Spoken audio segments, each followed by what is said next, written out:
কোনো সুবিধা দেয় না। আগে গাড়ি আসছিল, গাড়ি কমায় দিছে, এক এক জায়গায় মাসে 1500 2000 টাকা দিয়ে গাড়ি ভাড়া, বেতন কত 12,000, এদিকে 2000 টাকা গেলে আর কয় টাকা থাকে? তাহলে ওরা আমাদের থেকে কেন বুঝে না? একটা গাড়ি ভাড়া বেতন বাড়াইছে মাত্র 1500, আর জিনিসের দাম বাড়ছে আরো 2-3,000। সাউথ টাউনে হোক আপনার স্বপ্নের আবাসন, আগে দখল পরে মূল্য পরিশোধ। কেন চলবো? আমাদের লেগে তো কেউই নাই, সবাই তো অন্য মানুষের লেগে আছে।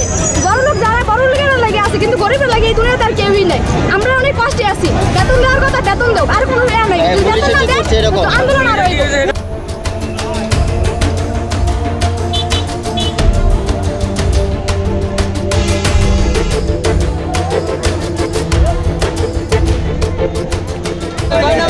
কালারের সামনে মারছে, এই সাইডে মারছে, আর গুলি করছে, একটা মহিলার আরো বাইরে উঠে আছে।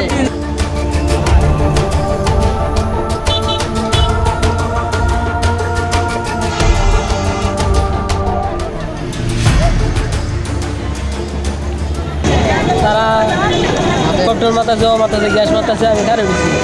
পরে আমি কিলারে আউলে কারে উঠছি, কারেন্টের কাম্বার সই করে আমার হাতের মধ্যে রাবার ফুলছিটা পড়ছে। মানে আমার হাত আঙুল আমি সোজা করতে পারি না, বেড়াইতে পারি না।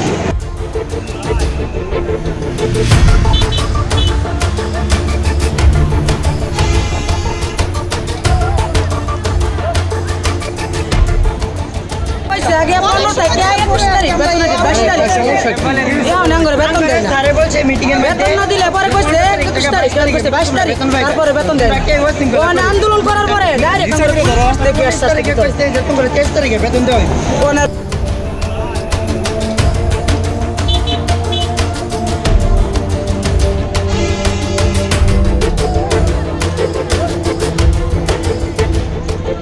দেখতে পাচ্ছেন যে রাস্তাঘাট এখন স্বাভাবিক আছে।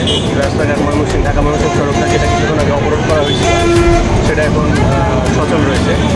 আমরা বেলা 11টার দিকে খবর পাই যে ডাবল ইয়ার মিলসে এই হচ্ছে শ্রমিকরা রাস্তা অবরোধ করেছে। পরে তৎক্ষণাৎ পুলিশ আসে, আমাদের সাথে ইন্ডাস্ট্রিয়াল পুলিশ আছে, আমাদের পর্যাপ্ত সংখ্যক এখানে পুলিশ রয়েছে। আমরা চাই শান্তিপূর্ণভাবে এটার একটা সমাধান হয়ে যায়।